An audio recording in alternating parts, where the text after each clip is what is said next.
So welcome to our YouTube channel guys. So guys, जितने भी student है BA programme के सेमेस्टर 4 के, जो एनईपी के स्टूडेंट है सेमेस्टर 4 के, उनके पास जो हिस्ट्री मेजर है यानी culture transformation in earlier modern Europe second. तो आज हम कल्चर ट्रांसफॉर्मेशन जो है हमारा, इसका हम यूनिट नंबर सेकंड करने जा रहे हैं। यूनिट नंबर सेकंड का हम पार्ट नंबर फर्स्ट करने जा रहे हैं, क्योंकि इस यूनिट जो सेकंड है इसमें हमारे टोटल 4 चैप्टर्स दे रखे हैं। तो उन चैप्टरों को मैं पार्ट में बांट के करा रही हूँ। मतलब फर्स्ट पार्ट यानी आपका यूनिट सेकंड का फर्स्ट चैप्टर, और जो अगला पार्ट कराऊंगी वो यूनिट सेकंड की मतलब नेक्स्ट चैप्टर्स होंगे। तो इसमें 4 चैप्टर्स है, तो 4 चैप्टर्स का यूनिट सेकंड का मैं फर्स्ट चैप्टर जो इसमें है, हमें इसमें पढ़ना है दांते से शेक्सपियर तक साहित्य रुझान। जो दांते से लेके जो शेक्सपियर तक जो लिटरेसी ट्रेंड्स थे, जो लिटरेसी ट्रेंड्स क्या क्या थे, कैसे उसने मॉडर्न यूरोप को यानी आधुनिक जो यूरोप है उसको बदला, और कैसे साहित्य ने अपना योगदान दिया और साहित्यकारों ने कैसे योगदान दिया, इन सब के बारे में हम इस वीडियो में पढ़ेंगे। तो चलिए स्टार्ट करते हैं आज के हमारे वीडियो। वीडियो स्टार्ट करने से पहले अगर आप हमारे चैनल पर नए आए हो तो नीचे देखकर बेल आइकन को दबा के चैनल को सब्सक्राइब कर दीजिए, जिससे सारी नोटिफिकेशन आपके पास जल्द से जल्द पहुंचे। साथ ही आप हमारे टेलीग्राम चैनल पर भी जुड़ सकते हैं, जहाँ आपको सारी नोटिफिकेशन एंड ये नोट्स आप टेलीग्राम से परचेस कर सकते हो। ओनली 9 रुपीज में आपको टोटल फर्स्ट यूनिट ही मिल जाएगी, 4 पार्ट्स टोटल। तो आपको ये वीडियोस जो है सेमेस्टर 4 की, चाहे कल्चर ट्रांसफॉर्मेशन की हो, चाहे पब्लिक इंस्टीट्यूशन या अदर्स की हो, तो वो यूट्यूब पे कहीं नहीं मिल रही है अभी, ओनली मैं बना रही हूँ। तो जो बनाने में बहुत मेहनत लगती है वीडियोस एंड नोट्स, तो इसलिए मैं ज़्यादा महंगे भी आपको नोट्स नहीं बेचती, ओनली 9 रुपीज़ में बेचती हूँ, जबकि औरों के नोट्स बहुत महंगे होते हैं।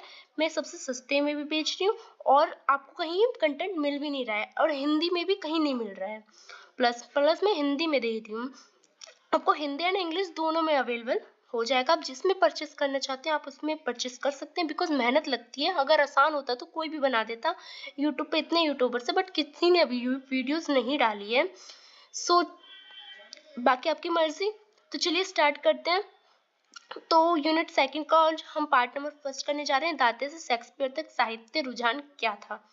तो चलिए स्टार्ट करते हैं आज की हमारी वीडियो। तो सबसे पहले हम इंट्रोडक्शन जानते हैं, परिचय जानते हैं। तो जो ज्ञानोदय और रोमानियत के दौरान साहित्य विकास ने प्रारंभिक आधुनिक यूरोप में मानवतावाद को आकार देने में बहुत महत्वपूर्ण योगदान दिया था। यानी ज्ञानोदय जो हुआ था, और जो ज्ञानोदय और रोमानियत यानी जो रोमांटिक लिटरेचर लिखे जा रहे थे रोमांटिक वे में, तो इन सब ने मॉडर्न यूरोप को क्या हुआ, मानवतावाद यानी अपने ऊपर ह्यूमनिज्म पे बहुत ज्यादा क्या फोकस किया, बहुत ज्यादा इन पे योगदान दिया। इसने महत्व प्रस्तुत किया कि उदाहरण के रूप में जैसे साहित्य अभिलेखों कृतियों के साथ ही प्रारंभिक आधुनिक यूरोप की जो साहित्य और रचनात्मक प्रगति है, उसने क्या करा, पश्चिम पे यानी जो वेस्टर्न कंट्रीज थी उन पे बहुत ज्यादा प्रभाव डाला। किसने, लिटरेसी ने। रचनात्मक जो लेखन होने लगा, लिटरेसी होने लगी, कॉमेडी पे, रोमांटिक्स पे, तो इन सब, और ज्ञान पे, विज्ञान पे, तो इन सब ने मॉडर्न यूरोप को बहुत ज्यादा प्रभाव किया। उसके बाद जानते हैं कि जो प्रिंटिंग प्रेस का आविष्कार हुआ, इससे क्या हुआ, पहले लोग पांडुलिपि लिखते थे यानी हाथों से। प्रिंटिंग प्रेस आने से लोगों की बहुत ज्यादा इजी हो गई, बहुत सस्ती दामों पे बुक भी मिलने लगी और सबको अवेलेबल होने लगी। अब सबके पास सस्ती दामों पे बुक जाने लगी तो सब पढ़ने लगे, और सब लैंग्वेज में मिलने लगी, अपनी अपनी क्षेत्रीय भाषा में मिलने लगी। इंग्लिश को प्रोत्साहन मिला, इंग्लिश भी क्षेत्रीय भाषा थी पहले, तो इन सबको मतलब योगदान हुआ। और प्रिंटिंग प्रेस के आने से लोगों को सस्ते में बुक मिलने लगी, जिससे बहुत बड़ी क्रांति आ गई, जिसने पूरे महाद्वीप में नए विचार का क्या किया, प्रशासन किया, बहुत ज्यादा नए विचार बढ़े, लिटरेसी ट्रेंड बढ़ा, साहित्य का बहुत बड़ा योगदान रहा। प्रारंभिक आधुनिक यूरोप की पुस्तक लेखन बहुत महत्वपूर्ण प्रभाव डाला था यूरोप के लोगों पर। इस सदी की जो कलाएं थे उनकी भागीदारी राजनीतिक में, सामाजिक में, वैज्ञानिक प्रगति में, और उनके सांस्कृतिक इतिहास, इन सब का महत्वपूर्ण हिस्सा रहा है। मतलब लिटरेसी ने, जो साहित्य ने भागीदारी की राजनीतिक में, समाज में भी की, विज्ञान में भी बहुत सारे आविष्कार हुए, मतलब विज्ञान पे भी बुक लिखी गई, और संस्कृति, उनकी जो संस्कृति है वेस्टर्न कल्चर, उस पे भी बुक लिखी गई। उसके बाद प्रारंभिक आधुनिक यूरोप के दौरान क्या हुआ, किताबें और लिखित सामग्री बहुत अधिक सामान्य हो गई थी। जब प्रिंटिंग प्रेस का आविष्कार हुआ तो सस्ते दामों पर मिलने लगी, तो सभी लोगों के पास आ गई। जो चीज सब लोगों के पास आ जाती है तो एक सामान्य चीज हो जाती है, एक ट्रेंड बन जाता है। तो ये ट्रेंड बन गया था एक। इसने क्या किया, इसने पूरे यूरोप में कार्यों का प्रचार किया। इन सब ट्रेंड्स का क्या हुआ, प्रचार हो गया। जैसे जैसे साक्षरता दर बढ़ती गई, लेखकों, वैज्ञानिक, राजनेताओं, धार्मिक नेताओं, इन सब के कार्य को प्रकाशित करने तथा इनके बारे में लिखने का आग्रह किया गया। जब लोगों ने देखा कि ये ट्रेंड बहुत बढ़ रहा है, जैसे कि आज सोशल मीडिया बढ़ रहा है, उस समय बुक बढ़ रहा था, तो बुक बढ़ रहा था, तो जितने भी राजनेता थे, विज्ञान की चीजें थी, ये सबको बुक के द्वारा ही क्या किया गया, प्रसारित करने का आवेदन किया गया। जैसे कि आज सोशल मीडिया चल रहा है, तो राजनेता भी चाहते हैं, पढ़ाई से भी हम सोशल मीडिया का यूज करते हैं, हर चीज में हम सोशल मीडिया का यूज करते हैं। वैसे ही उस समय क्या हो रहा था, लिटरेसी का, उस समय साहित्य का यूज हो रहा था हर एक फील्ड के लिए, चाहे वो राजनीतिक फील्ड हो, चाहे वो पढ़ाई का फील्ड हो, चाहे एंटरटेनमेंट का फील्ड हो, चाहे संस्कृति का फील्ड हो। पैम्पलेट एक सस्ता, तेज और आसानी से पढ़ने का प्रारूप था। जो पैम्पलेट था वो बहुत आसानी से मिल जाता था, बहुत सस्ता था, जिसका उपयोग कई प्रकाशनों के लिए भी किया जाता था। लोग अपना एडवर्टाइज करते थे इसके माध्यम से। पूरे यूरोप में न्यूटन, मैकियावेली, लूथर, सर्वेट जैसे लेखकों ने पुस्तक लिखी, अपनी संस्कृति विरासत को बढ़ावा दिया, और उनके विचारों में प्रसारित करने में इन लोगों का बहुत बड़ा योगदान रहा है। तो आपने जाना कि इसका परिचय क्या है, यानी इसका परिचय बेसिकली ये लिटरेसी ट्रेंड बढ़ा, यूरोप में आधुनिकता बढ़ी, बुक छपना स्टार्ट हुआ, तो लोगों में पूरे हर क्षेत्र में बुक का ही उपयोग करना स्टार्ट कर दिया था।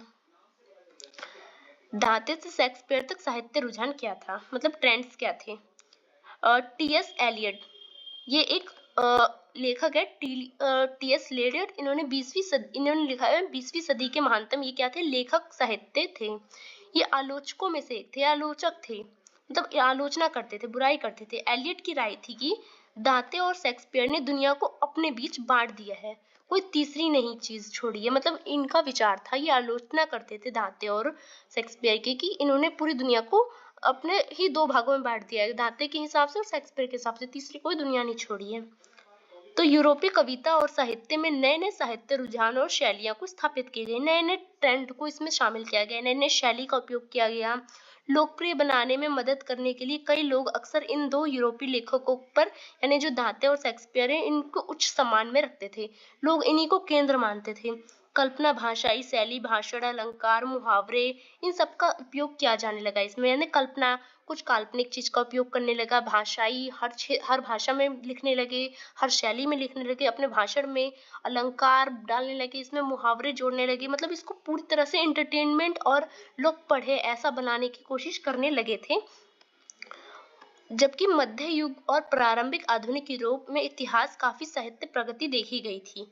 15वीं से जो 18वीं सदी में जो साहित्यिक रूप में प्रवृत्ति का निर्माण हुआ था, यह कला, संगीत, साहित्य, अन्य क्षेत्रों में महान प्रगति के साथ साथ समाज में, संस्कृति और राजनीतिक में भी बहुत बड़ा इसका योगदान रहा था।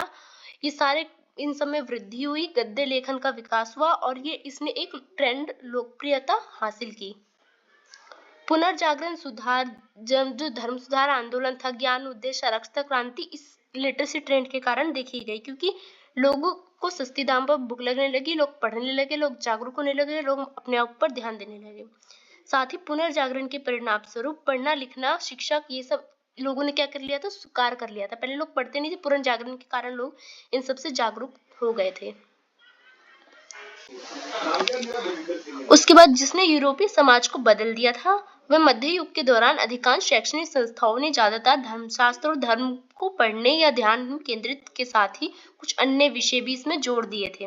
पुनर्जागरण अपने साथ यूरोपीय अभिजात वर्ग जो थे, मतलब जो नए धर्म है, इसने मानवतावाद और धर्मनिरपेक्ष शिक्षा को लेकर आया था। यानी इन्होंने, जब ये अभिजात वर्ग आए, नए वर्ग आए, व्यापारी वर्ग आए, इन्होंने धर्मनिरपेक्ष, यानी धर्म को ना मानना और मानवतावाद अपने ऊपर ध्यान देना शुरू किया। पुनर्जागरण जो था वो दार्शनिक का मानना था, क्योंकि पुनर्जागरण बहुत ज्यादा दार्शनिक उभरे थे।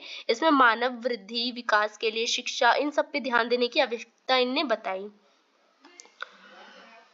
उसके बाद जो ये सारे जो लेखक थे, पेटान सोनेट, साथ ही एक इन्होंने काव्य, छंद और शैलियां कविता में नवीन प्रगति के बीच ये कार्य किए। इन्होंने नए नए चीज इसमें जोड़े, शैलियां जोड़ी, काल्पनिक चीजें जोड़ी, छंद जोड़े, ये सब जोड़े।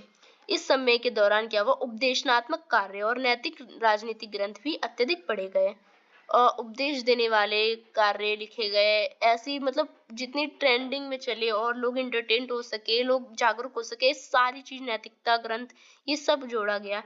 सबसे प्रसिद्ध कार्यों में से एक जो मैकियावेली का एक पुस्तक है, द प्रिंस, इसने उस समय बहुत बड़ा योगदान निभाया था। इस समय के दौरान प्रमुखता से उभरी एक जो साहित्यिक शैली नाटक था, पुनर्जागरण नाटक, ये भी बहुत ज्यादा ट्रेंड में था उस समय, जिसमें गद्य और पद्य दोनों में लिखे नाटक शामिल थे। इसमें मतलब गद्य में भी जो गद्य फॉर्म होता है और पद्य, इन दोनों में लिखे गए थे। 16वीं और 17वीं शताब्दी के सबसे प्रसिद्ध अंग्रेजी नाटककार में जो विलियम शेक्सपियर थे, बेन जोनस और क्रिस्टोफर मार्लो जो है, ये सब इनमें आते थे। सार्वजनिक थिएटर, दर्शक हॉल बहुत लोकप्रिय हो गए। जब ये लोग लिखने लग गए, इन लोग की जो पिक्चर्स बनने लग गई, फिर तो थिएटर का निर्माण होने लगा और थिएटर बहुत, सिनेमा हॉल लोगों में बहुत ज्यादा लोकप्रिय होने लगा। और सिनेमा हॉल खासकर इंग्लैंड में और मध्यम वर्ग जो है, थिएटर प्रदर्शन में भाग लेने का बहुत ज्यादा शौकीन रखने लग गए, जो मध्यम वर्ग के लोग थे। तो शेक्सपियर को दांते का योगदान, इन दोनों का योगदान जो है वो जो आधुनिक मॉडर्न यूरोप था, इनमें बहुत ज्यादा था। जो दांते हैं वो 1321 से उनकी जो जर्नी वो स्टार्ट हुई थी। उनको अक्सर इतालवी साहित्य का जनक माना जाता है। किसको? दांते को। दांते जो है वो संस्कृति एकता का प्रतीक माने जाते हैं, क्योंकि इन्होंने अपने जो कल्चर है, उनका जो वेस्टर्न कल्चर है, उसको बहुत ज्यादा प्रोत्साहित किया था। वे मध्य युग से पुनर्जागरण तक संक्रमण में प्रतिनिधित्व करने वाले इतालवी कवि थे। वो पुनर्जागरण से ही अपने कवि के माध्यम से, अपनी कविता के माध्यम से, अपनी लिटरेसी के माध्यम से लोगों को प्रभावित कर रहे थे। उनकी प्रिंटिंग प्रेस के आविष्कार होने से पहले उन्होंने एक पांडुलिपि लिखी थी, मतलब अपने हाथों से। जब प्रिंटिंग प्रेस का आविष्कार गुटेनबर्ग ने नहीं किया था, तो उन्होंने लिखा था द डिवाइन कॉमेडी।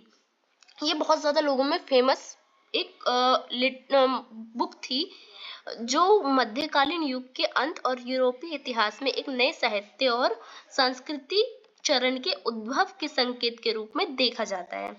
उन्हें कविता की एक नई शैली और एक नई काव्यात्मक कविता लोकप्रिय बनाने का श्रेय इन्हें दिया जाता है। इन्होंने एक नई तरीके से कॉमेडी वे में इसको लिखा था। उनके काम जो है अक्षर पश्चिम साहित्य, यानी जो वेस्टर्न लिटरेसी थे, इनका आधार इनकी कविता को माना जाता है, जो यूरोप में यूनानी अतीत को वर्तमान के साथ जोड़ता है। ये हर चीज को, यूरोप का जो इतिहास होता था, यूनानी जो इतिहास होता था, यूनानी इतिहास को नए में जोड़ के बताते थे। जैसे कि अभी आप पिक्चर्स देखते हो, जैसे पद्मावत और बहुत सी ऐसी पिक्चर होती है जो हिस्ट्री से रिलेटेड जोड़ के अभी बनाई जाती है। तो ये ज्यादा ऐसा वाला ही करते थे। कई लोगों के अनुसार डिवाइन कॉमेडी जो है वो यूरोपियन संस्कृति के जन्म यानी पुनर्जागरण का ही नेतृत्व करती थी। देखो, जो मध्य यूरोप में सामाजिक राजनीतिक माहौल का भी प्रतिबिंब माना जाता है। डेजा राइम एक 3 पंक्ति वाली एक तुंगबंदी एक पुस्तक है, जिसमें उनके अभिनव का उपयोग करते हुए उनकी मृत्यु के बाद जो जीवन की उनकी काल्पनिक चित्रण और प्रारंभिक जो स्थायी का प्रभाव के बारे में उनके बताया गया है। मतलब क्या प्रभाव पड़ा लोगों पे, इन सब के बारे में अनगिनत कवि और लेखक इनने लिखा है। और इन्होंने क्या, मतलब इनने जो यूरोप है कि जो इतालवी कला, साहित्य, राष्ट्रीय चेतना, गहराई, इन सब की बात की थी अपने टाइम पे, इसलिए ये बहुत ट्रेंड में थे। अब देखते हैं पेटार्क। पेटार्क भी एक कवि थे। पेटार्क को अक्सर शास्त्रीय पुरातन में उनकी गहरी रुचि की शुरुआत मानवतावादियों में से एक का रूप माना जाता है। मतलब पेटार्क जो है मानवतावाद पे बहुत ज्यादा जोर देते थे। वे एक इतालवी कवि थे जिन्हें मानवतावाद का संस्थापक, फाउंडर्स माना गया है।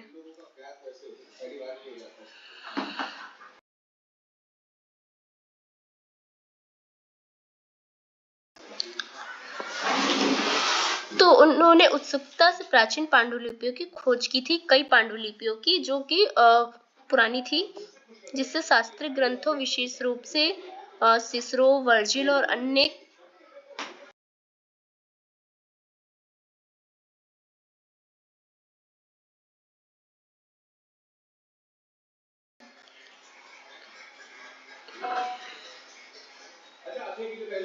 अन्यों के कार्य खोज में योगदान मिला। शास्त्रीय साहित्य में संरक्षण और अध्ययन के प्रति जो समर्पण और पुनर्जागरण के दौरान शास्त्रीय ज्ञान का इन्होंने बहुत ज्यादा भूमिका निभाई थी। इन्होंने मानवतावाद पर जोर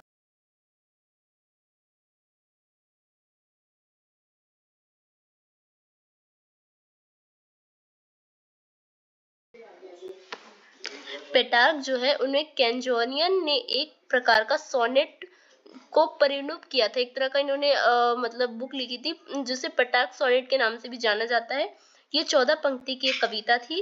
उनकी कविता में एक मौजूद मानववादी चरित्र के बारे में, मतलब वो ह्यूमनिज्म पर बहुत ज्यादा ध्यान देते थे। पुरुषों की अस्मिता और क्षमता, सांसारिक विषय जैसे एक तरफा जीवन, लालसा आदि पर जोर देते हुए, मतलब मानवतावाद पे ये जोर देते थे। और पेटार्क से ही प्रभावित बहुत सारे लोग मानवतावादी विचारधारा की उधर भागे। उपलब्धि, शिक्षा, सद्गुण की खोज, मूल्य पर ये जोर देते थे। उनके पत्र और निबंध भी बहुत सारे हैं। फेमिलियर्स और जो सेनेलिक्स इसमें शामिल है। इन्होंने दर्शन, नैतिकता, इतिहास और राजनीतिक जैसे विभिन्न विषयों की खोज की है। उनके लेखकों ने आलोचनात्मक सोच, नैतिक आत्मशिक्षण और बौद्धिक गतिविधियों की खोज में प्रोत्साहित किया है। दांते की तरह ही जो पेटार्क है, उनका भी उपयोग उनके कार्यों में टस्कन बोली यानी जो इतावली भाषा और क्षेत्रीय भाषा का बहुत ज्यादा इन्होंने प्रकाशन किया था, उस समय बढ़ावा दिया था और यूरोप को एक आधुनिकता की ओर बढ़ाने में इनका भी एक बहुत ज्यादा योगदान रहा है। इसके बाद जानते हैं मैकियावेली। मैकियावेली भी एक प्रसिद्ध लेखक थे। ये भी एक इटली के एक लेखक थे। मैकियावेली के बारे में आपने सुना होगा। मैकियावेली ने भारत के बारे में भी लिखा है चंद्रगुप्त मौर्य के टाइम पे। तो मैकियावेली जब भारत भी आ चुका है, तो ये एक हिस्टोरियन कह सकते हो, हिस्टोरियन भी है जिन्होंने द प्रिंस लिखा था। और इन मैकियावेली ने जो चंद्रगुप्त मौर्य भारत के बारे में जो लिखा था, वो मेगास्थनीस आपने सुनी होगी। मैकियावेली की मेगास्थनीस जो प्रारंभिक आधुनिक काल में लिखी गई थी, महत्वपूर्ण सलाह और उपदेशात्मक पुस्तक में से एक है ये। उनकी पुस्तक एक नई मूल्य प्रणाली प्रतिनिधित्व करती है, एक नए मतलब नैतिकता को दर्शाती है। राजनीतिक विचार अक्सर इनकी मूल्यों में शामिल रहते हैं, जैसे कि आपने द प्रिंस में है और जो मेगास्थनीस है, इसमें भी उन्होंने ज्यादा राजनीति के बारे में बताया है। राजनीतिक शक्ति और अधिकार की उनकी व्याख्या अब तक बहुत प्रभावशाली रही है। मैकियावेली ने राजनीतिक और नैतिकता धर्म से अलग करने की वकालत की। उन्होंने कहा कि राजनीतिक और धर्म बिल्कुल अलग होने चाहिए। उन्होंने तर्क दिया था कि प्रभावी शासन के लिए व्यवहारिक दृष्टिकोण की आवश्यकता होती है। कभी कभी ऐसे कार्य करना भी आवश्यकता होती है जो अनैतिक माना जा सकता है, पर वो भी कार्य करने चाहिए। जैसे कि युद्ध में लोगों को मारना होता है वो अनैतिक होता है, पर सुरक्षा के लिए मारना पड़ता है। इनका ऐसा मानना था। प्रारंभिक नैतिकता से इस प्रस्थान में राजनीतिक सोच में बहुत बड़ी महत्वपूर्ण भूमिका निभाई थी। मैकियावेली ने भी अपने पुस्तकों के माध्यम से, अपनी लिटरेसी के माध्यम से जो आधुनिक यूरोप था उसको बहुत ज्यादा अपना योगदान दिया था। इनका कंट्रीब्यूट था। द प्रिंस के अलावा मैकियावेली ने बहुत सारी गणतंत्र स्वरूप को भी बढ़ावा दिया है। इन्होंने डिस्कोर्सेस ऑन लिवी, इन्होंने बहुत सारी ऐसी पुस्तकें लिखी हैं। इनको सहभागिता संस्थानों के महत्व पर जोर देते थे। ये नागरिकों को सहकारी भागीदारी के ले जाते थे। राजनीति पे बहुत ज्यादा लिखते थे और इन्होंने लोगों को बहुत ज्यादा जागरूक किया अपने नाटक, कविता, अन्य साहित्य रचना के माध्यम से। और इनकी बहुमुखी प्रतिभा देखी गई है, मतलब हर क्षेत्र में इन्होंने अपने जो कविता है वो लिखी थी। उसके बाद जानते हैं थॉमस मोर के बारे में। थॉमस मोर जो है यूटोपिया के अंग्रेजी लेखक थे। यूटोपिया एक शहर है, उसके ये क्या है लेखक थे। मूल रूप से लैटिन भाषा में लिखा करते थे। ये एक जो सामाजिक राजनीतिक व्यंग करते थे, समाज और राजनीतिक पे एक व्यंग लिखते थे। इसमें यूटोपिया द्वीप पर एक काल्पनिक समाज का चित्रण किया इन्होंने, जिसे अंग्रेजी समाज और राजनीति की आलोचना के रूप में देखा जाता है। उनकी पुस्तक ने ऐसी कई रचनाएं की जिस पे टिप्पणी प्रभावित होती रही है, आलोचना उनकी होती रही है। वे शिक्षा, नैतिक दर्शन और बौद्धिक जांच की वकालत करने में मानवतावादी आदर्शों पर बहुत ज्यादा गहराई देते थे। वो कहते थे कोई भी चीज आप प्रूफ के साथ मानो, वह विद्वानपूर्ण गतिविधि लगे। और उन्होंने विद्वान को भी प्रोत्साहित किया, मानवीय गरिमा को बढ़ाया, शास्त्र शिक्षा को बढ़ावा दिया। एक कानून करियर बनाने पे भी जोर दिया। वकील, न्यायाधीश, अंत राजा हेनरी अष्टम के बारे में भी इन्होंने लिखा। ये राजा हस्टी हेनरी के चांसलर के रूप में कार्य करते थे। उन्होंने कानून के शासन में बरकरार रखा था। अपनी सार्वजनिक सेवा में न्याय और नैतिकता, अखंडता के प्रति ये बहुत ज्यादा अटूट थे। इसी के कारण क्या इनकी निष्ठा के कारण ही राजा हेनरी ने इनको मृत्यु दंड भी दे दिया था। ये उनकी कहानी आप पढ़ोगे चांसलर के उनके पद के बारे में तो आपको पता लग जाएगा। उसके बाद एक और थे इरास्मस, जो कि डच ईसाई मानवतावादी थे। इरास्मस का उनका राजनीतिक सामाजिक व्यंग्य जो है वो था इन प्राइज ऑफ फॉली, उन्होंने लिखा था। ये बहुत लोकप्रिय था। ये समकालीन समाज में धर्म, चर्च, इनके अंधविश्वास पर इन्होंने एक टिप्पणी के रूप में एक लिखा था। पुनर्जागरण के मानवता आंदोलन के भी ये प्रमुख रहे हैं। इन्होंने ईसाई धर्म की मतलब जो कट्टरतावादी उन सब की जो झूठी आडंबर के बारे में लिखा था और लोगों को प्रभावित किया था। लैटिन अनुवाद में इन्होंने लिखा था, लैटिन भाषा में, और इन्होंने भी यूरोपीय समाज को बहुत ज्यादा प्रभावित किया था। उसके बाद है एडमंड स्पेंसर। एडमंड स्पेंसर ने 16वीं सदी में इंग्लैंड के ये सबसे प्रसिद्ध कवि थे। इन्होंने द फेयरी क्वीन नामक शैली में एक कहानी लिखी थी। महारानी एलिजाबेथ प्रथम के शासन में इन्हें देखा जाता है। स्पेंसर की काव्यात्मक भाषा जो है मतलब पुरानी चीजों पे लिखते थे। अंग्रेजी भाषा का इन्हें समृद्ध किया, मतलब इन्होंने अंग्रेजी भाषा को बहुत ज्यादा प्रोत्साहित किया, क्योंकि उस समय ये सभी क्षेत्रीय बोली थी, क्योंकि मध्यकालीन में यूनानी भाषा पे ज्यादा जोर दिया जाता था। उपकरणों के अनुभव, उपयोग, अंग्रेजी शब्द शैली विकास में इनका बहुत ज्यादा योगदान रहा है। इन्होंने अंग्रेजी में बहुत सारी कविताएं लिखी हैं। जॉन मिल्टन, विलियम्स, इनसे ऐसे कवि जो है वो इनसे प्रभावित रहे हैं। और इनकी द जो फेरी क्वीन के अलावा स्पेंसर ने बहुत सारे अमोरेटी और एलिजाबेथ प्रथम के टाइम पे ये भी लिखा है। ये भी एक बहुत अच्छी कविता इनकी है। एक है एपिलेथमियम, ये भी एक विवाह गीत है जो कि इन्होंने अंग्रेजी भाषा में लिखा है। और ये इन्होंने अंग्रेजी भाषा को मतलब कह सकते हो अर्लियर मॉडर्न टाइम पे बहुत ज्यादा इनका योगदान रहा है। उसके अब जानते हैं विलियम शेक्सपियर के बारे में। तो जो विलियम शेक्सपियर थे वो एक महान अंग्रेजी कवि भी थे और एक नाटककार भी थे। यानी वो मतलब कवि भी थे और नाटककार भी थे। उनकी कविताएं जो है वो आमतौर पर क्या होती थी, प्रेम और लालसा के विषयों पर होती थी। आपने रोमियो जूलियट की कहानी सुनी होगी, ये भी किसकी है, शेक्सपियर ने इसको लिखा है।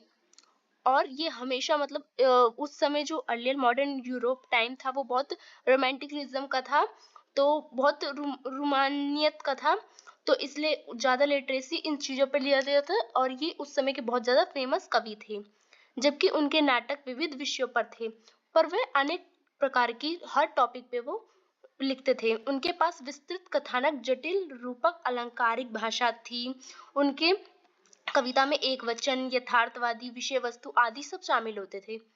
उन्होंने हमें समकालीन समाज और मानव स्वभाव के बारे में जानकारी दी है।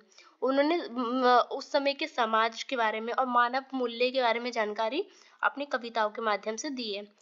उनके लेखन ने अंग्रेजी भाषा, व्याकरण, यहाँ तक कि उच्चारण को भी मनमित करने में मदद की है। इन्होंने इंग्लिश भाषा को, इंग्लिश ग्रामर को बहुत ज्यादा आगे तक बढ़ाया है। तो शेक्सपियर का बहुत ज्यादा योगदान रहा है इंग्लिश को आगे बढ़ाने में। वो नाटककार भी थे और लिटरेसी भी थे। उनकी बहुत अच्छी फेमस पुस्तक है, जिसमें से एक रोमियो जूलियट भी उनकी एक बहुत फेमस बुक है। उसके बाद जानते हैं क्रिस्टोफर मार्लो को। तो क्रिस्टोफर मार्लो जो है ये एक अग्रगामी नाटक थे, एक शुरुआती नाटककार थे जो अपनी सुंदर भाषा और सशक्त विषयों के लिए बहुत प्रसिद्ध थे। उनमें जो उनके सबसे प्रसिद्ध नाटकों में से एक था उनका डॉक्टर फास्टस का नाटक, जो इसमें शामिल है, जो कि एक विद्वान के बारे में एक दुखद कहानी है। ये एक ऐसा नाटक है जो कि ज्ञान और शक्ति के लिए शैतान के साथ सौदा करता है। वो अपनी ज्ञान शक्ति के लिए, आप ये देखोगे तो सर्च मारोगे तो मिल जाएगा। और टेम्बुलेरन एक विजेता के उत्थान और पतन के बारे में एक ऐतिहासिक नाटक है। मतलब ये दोनों नाटक उनके बहुत ज्यादा फेमस है। आप देखोगे गूगल पे सर्च मारोगे, यूट्यूब पे आपको मिल जाएगा। मार्लो का सबसे प्रसिद्ध काम डॉक्टर फार्टस है, जो 1589 से लेके 1592 के आसपास लिखा गया था। ये विद्वान जो है वो डॉक्टर फार्टस की कहानी बताती है, जो ज्ञान और शक्ति के बदलने में शैतान जो है उसके बारे में। आप ऐसे पिक्चर देखोगे आप समझ जाओगे। डॉक्टर फार्टस एक महत्वाकांक्षा, ज्ञान और मानवीय इच्छाओं वाला परिणाम स्वरूप एक व्यक्ति था, जो अपने ज्ञान के लिए क्या करता है, राक्षस से दोस्ती करता है। आप पिक्चर देखोगे तो आप समझ जाओगे। मतलब उन्होंने नाटककार थे, उन्होंने ऐसे ऐसी चीजों पे वो लिखते थे।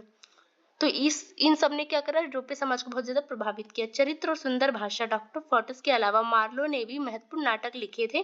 टेम्बुलेन द ग्रेट, जिसके दो भाग थे, द ज्यू ऑफ माल्टा और एल्बर्ट बी।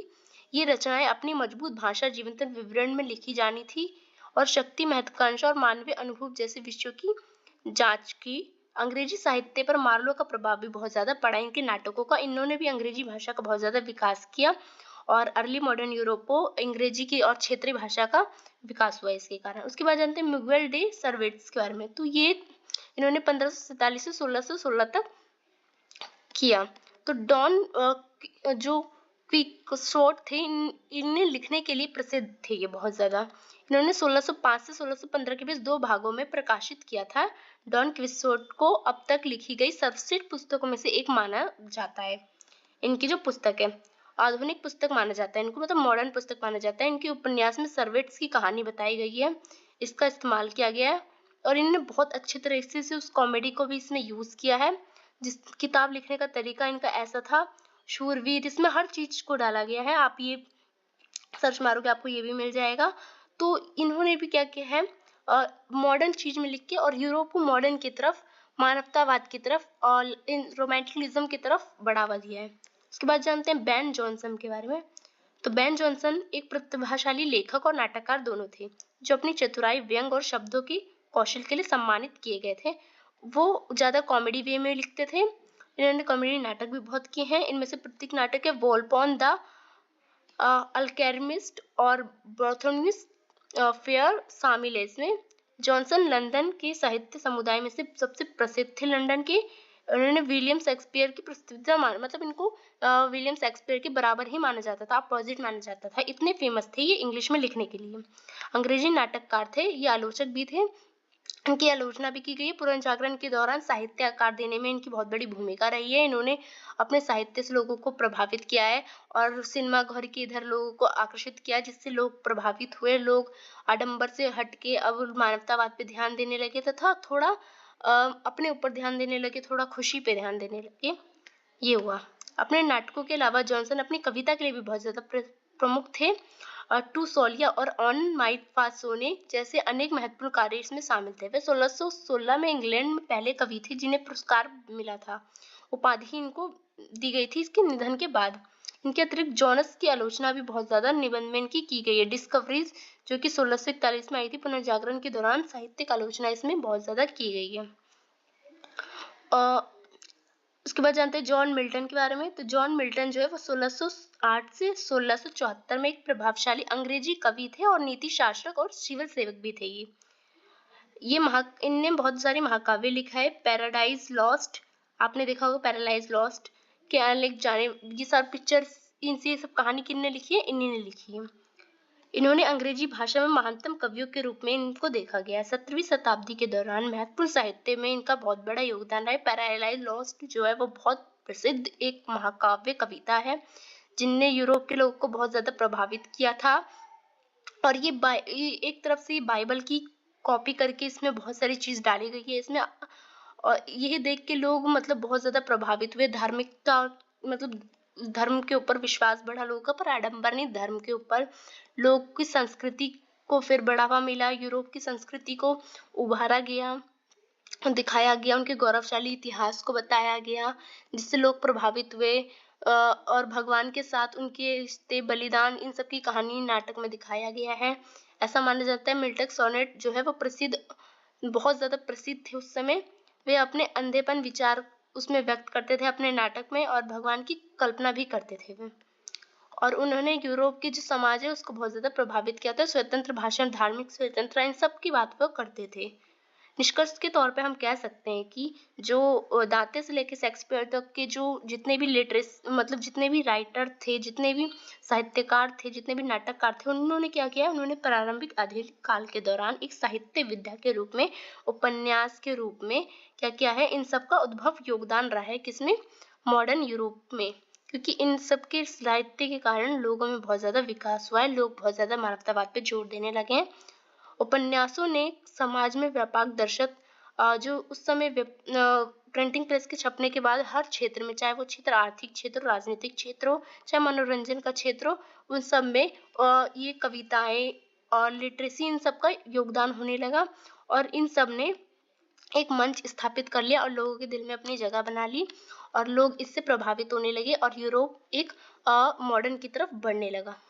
तो ये आपका जो यूनिट नंबर सेकंड का पार्ट नंबर फर्स्ट है, यानी आपके चैप्टर नंबर 3 होता है यहाँ पे कंप्लीट। आपको वीडियो अच्छी लगी हो तो लाइक कीजिए, दोस्तों में शेयर कीजिए। वीडियो कैसे लगी कमेंट सेक्शन में जरूर बताइए। सो धन्यवाद।